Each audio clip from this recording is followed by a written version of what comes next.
In 1980, a French engineer entered into Mount Elgon National Park in Uganda and descended into Kittim Cave, a local attraction. 1 week later, sick with a headache that persisted despite taking multiple rounds of painkillers, he decided to stay home.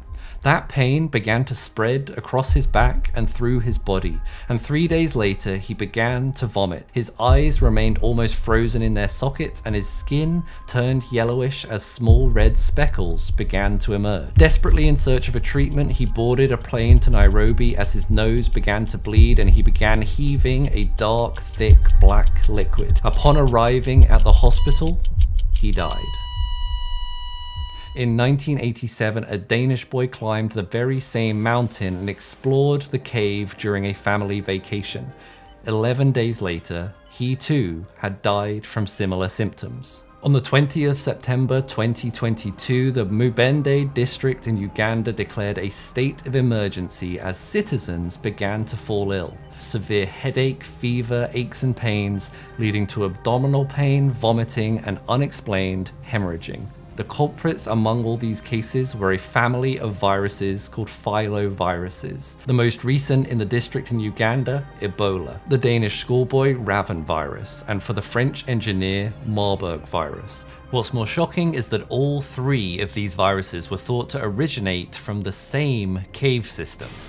But how did this location become the deadliest cave in the world?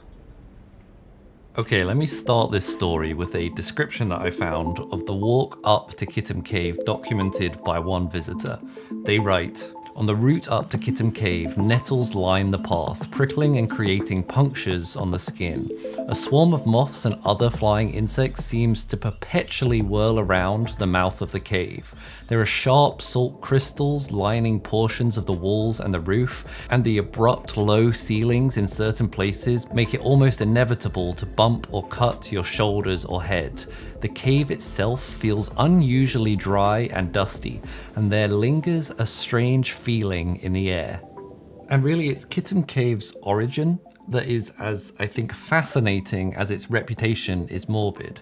It was formed about 7 million years ago when the volcanic Mount Elgon erupted and buried the surrounding rainforest in ash. Kittim Cave, in essence, is a rainforest that has been encased in solidified volcanic ash and lava flows. But it gets weirder. In what honestly sounded pretty ominous when I first read it, for hundreds, if not thousands of years, animals have traveled into the cave in the dead of night. They are driven there by the very nature of the cave itself. Its volcanic origins mean that the cave walls are densely packed with salt and mineral deposits, which are vital to the local animal life. But what's truly strange is that it's the largest visitors to this cave that are actually responsible for how large the cave system has become. Those visitors are elephants. Using their massive tusks, these elephants pull off chunks of the wall and crush and lick at the salt. Kittim Cave is one of the only locations on Earth where this behavior can be observed, and over the centuries, it's resulted in a noticeable increase in the size of the cave because essentially the elephants are mining.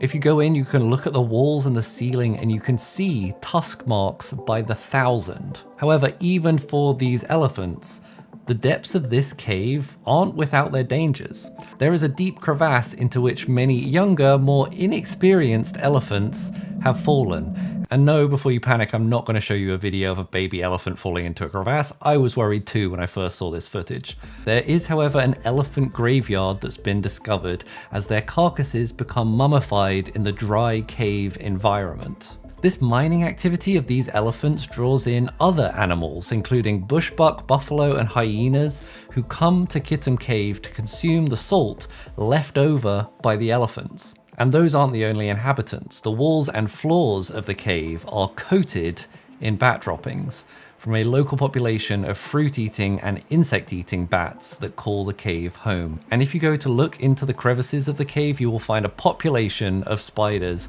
scuttling over the walls, feeding on the insect population in the cave. And now this sounds like a wonderful mecca of animal existence until you remember that somewhere among these populations, researchers believe that some of the most deadly viruses ever to have been discovered may reside and hide, waiting to jump into human visitors. What I want to tell you about today is the story behind what it took to uncover that culprit hiding in the darkness. But first, a quick message from our sponsor, Brilliant. We all dream of being that person who learns something new every day, but the reality is it's hard to do. Brilliant is the best way to learn math and computer science. When I was doing my PhD, so much of my time was spent playing with complex ideas. Brilliant brings those sorts of ideas to life with interactive elements, so you aren't memorizing ideas, but instead you're playing with them and learning intuitively how they behave. Brilliant has thousands of lessons, from foundational and advanced mathematics to scientific reasoning, logic, even special relativity, with new lessons added monthly. I recently checked out Brilliant's course on waves and light. They have a really fun simulation on what happens to polarized light, which allows you to get hands-on and finally start to understand how quantum strange light really is. To try everything Brilliant has to offer free for 30 days, visit brilliant.org or click on the link in the description. The first 200 of you will get 20% off Brilliant's annual premium membership. Now back to the video. Before the infections of the French engineer and the Dutch schoolboy, Marburg hadn't been seen since 1975, when it infected 3 people in South Africa. A similar pattern had been seen in Ebola during a stretch of 17 years from 1977 to 1994. Not a single confirmed human death from infection had occurred. And this isn't a subtle illness. This is the thing that doesn't easily go unnoticed. If it had been circulating in a human population for those 17 years, we absolutely would have known about it. When we find a disease in nature that can jump from animal to human, we refer to them as zoonotic viruses. The natural place we thought to start this search was in animals that were closely related to us, that we assumed would be easier for the viruses to make the jump into humans. But when we started to look at some of the African animal populations like chimpanzees or gorillas that are closely related to us, we quickly noticed that the field studies had shown die-offs of chimp and gorilla populations that had occurred at about the same time at about the same areas as when humans had experienced outbreaks of Ebola or Marburg. And in fact, these viruses had often completely decimated ape populations. So although we knew they were susceptible, the same logic kind of applied. These viruses probably weren't hiding in apes, waiting to jump to us, because as soon as they turned up in populations of apes, that group was wiped out. So they probably weren't the long-term hosts of the virus. The creature in which zoonotic viruses exist over the long term, usually without causing too many symptoms, is known as a reservoir host. For example, monkeys and mosquitoes serve as reservoir hosts for yellow fever virus. This article says dogs potentially can be a host of possible transmission for human strongyloidiasis disease, making them reservoir dogs. It was when the 2 localized Marburg and Raven infections of 1980 and 1987 occurred so close together geographically that researchers really hoped they might be able to find the reservoir species, maybe somewhere within the cave. I found a report from the lead virologist, a guy called Dr. Eugene Johnson, who stated that upon entering the cave, he was so completely certain, absolutely sure, that he had come to the home of nature's most proficient killer. The cave was closed to the public while his research team suited up in a heavy-duty protective gear as they scoured the cave walls, sampling bat and elephant droppings and capturing samples of the wildlife that lived inside the cave. But it turns out that when all was said and done, after several months of investigation, he left empty-handed. If the viruses had lurked in Kittim Cave somehow, they had again vanished without a trace. They accepted that they were just going to have to wait for the pattern of the vanishing killer to resurface once again. After a few apprehensive years, officials eventually decided to reopen the cave to the public. If anyone else is looking at their screen right now and praying for this guy not to go in the cave, know that I am right there with you. And it took 7 years to catch a further break in the story. In 1995 came another outbreak, Ebola this time, not Marburg virus. thousands of miles away in the city of Kikwit, which is in what is now the Democratic Republic of Congo. In total, there were 315 cases and 254 deaths, and the origin of the disease, patient 0, was traced back to a farmer who had been making charcoal in the forest area at the city's edge. Researchers at Kikwit took blood and tissue from a wide selection of animals, including many insects, but again, screening those samples back in the lab, they found no evidence of any of the viruses. In honestly what sounds like an act of desperation as much as it does maybe questionable morality, the researchers tried an experimental approach. In some of the highest level biosafety labs, they began injecting live Ebola virus from the Kikwit outbreak into 24 kinds of plants and 19 kinds of animals, ranging anything from spiders and millipedes to lizards, birds, mice, bats, and then monitored these animals to see if they became infected with Ebola. And what's interesting is that in all but a few of these species, Ebola failed to take hold in the organism. All of them except for 3. A single spider, a single fruit bat, and a single insect-eating bat. However, in any of these samples, the viral load, the quantity of the virus that is in the solid tissue of the blood of the creature that was detected in any of these animals was so low, probably wasn't actually able to reproduce in those animals. In fact, in both of the bat species, the virus lasted for about 12 days before it was eliminated from the body. So how could these be the reservoir hosts of the Ebola virus? The next snapshot that researchers got, they had to wait for a further 12 years. In 2007, a short distance from Kitim Cave, Kitaka Mine experienced an outbreak across its miners of the Marburg virus.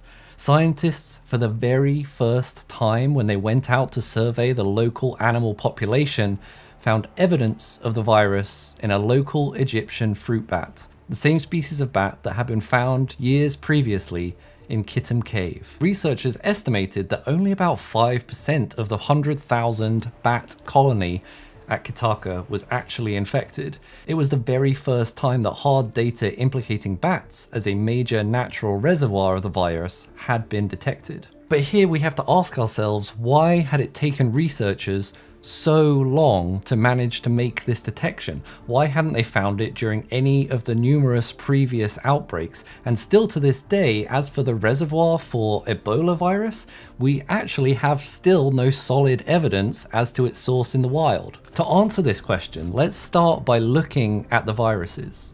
What you notice across outbreaks is the remarkable genome stability of the virus over the years. It doesn't really seem to change or evolve at all, at least until the most recent outbreaks, where the number of infected was so high it had much more opportunity to mutate. That stability might actually tell us something, that somewhere there is potentially a bottleneck in these viruses' ability to reproduce. It could be that these viruses require a highly unusual set of circumstances, potentially something like a 2-host system, perhaps a mammal host such as a bat species that becomes infected only intermittently when it gets bitten by a spider or tick or other insect species. That insect species may ultimately actually be the real reservoir host. But what that means is that the possibility for these viruses crossing over into humans or anything human-like is so unbelievably small that tracking down these occurrences is nearly impossible. And this isn't a totally wild theory. There are plenty of examples of other 2-host systems in the wild. In Australia, fruit bats also host the Hendra virus, which can jump into horses and then from horses into horse handlers and veterinarians, oftentimes proving fatal. What I think is so fascinating is that it's so incredibly difficult to find these reservoir hosts because, well, often when you go to take measurements, the viral load exhibited in those species is often very, very low. It tends to be much lower in a reservoir host than in an animal or person suffering from an actual acute infection, because otherwise it would probably kill the reservoir host. And these hosts are where the virus can, for some reason, exist but not thrive. These viruses we've already seen in the bat population exist at incredibly low prevalence within a population, maybe as little as 1 in 100. So the probability not only that you catch a representative example of that species, but that that representative example is also infected with the virus, again, is fleetingly improbable. The other point that I think is just absolutely fascinating is why, time and time again, do we see bats as so commonly the target for disease-carrying vectors? There is something absolutely remarkable about the nature of a bat as a virus carrier. Their tolerance for viruses is vastly superior to any other mammal, likely because they are consumers by the ton of common disease-carrying insects that also prey on animals.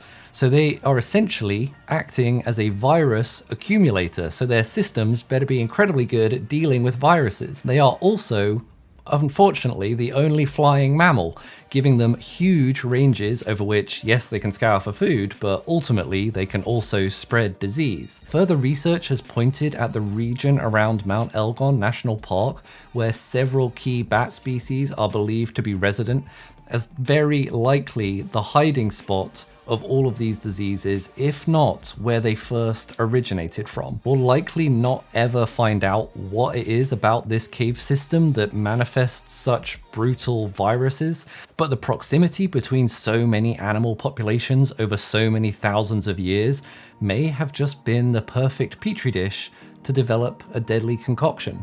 The lesson here is that as we push into unexplored animal habitats, the chance we encounter more of these natural impossibilities kind of becomes certain. Whatever the reason behind it, Kittim Cave, nestled in Mount Elgon National Park, Uganda, may just be the deadliest cave in the world.